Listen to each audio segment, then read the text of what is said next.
Well, it's the end of the Christmas season, but I still have this natural tree that I have to deal with.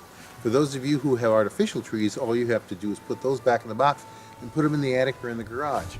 But this little baby will be around for a while, and there are some other uses for it. Now, some of you don't have to worry about that because you can just put your tree on the side of the road and it disappears.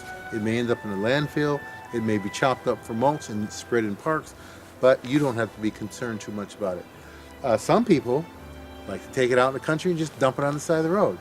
That's not one of my preferences because I live out in the country. Just down the road here, there's a couple of couches on the side of the road. Anyway, that's another story altogether. But there are some other uses that you can use these natural trees for. Behind me is a bird feeder. And birds, as they come to that feeder, are a little bit more susceptible to attack by predators than they are if they had some cover.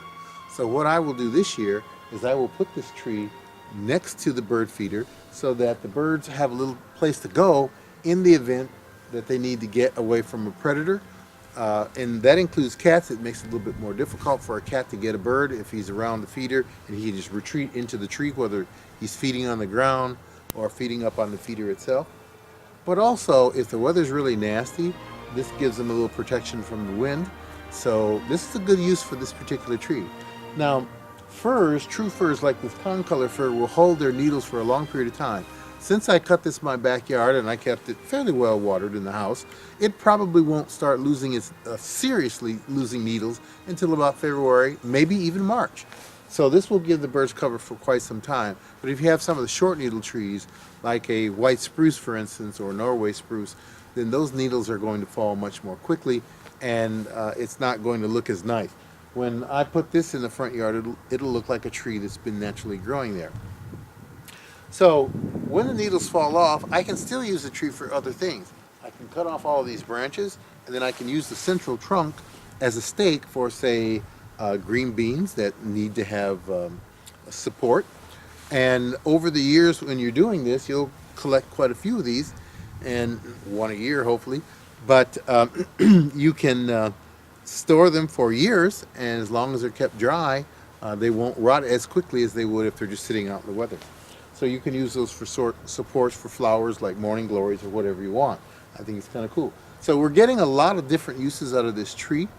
And what I will do is I put a stake in the ground, the kind of stakes that you use when you're putting up a snow fence, and I'll take some twine, which I have here in my pocket, and I will tie it along the main trunk.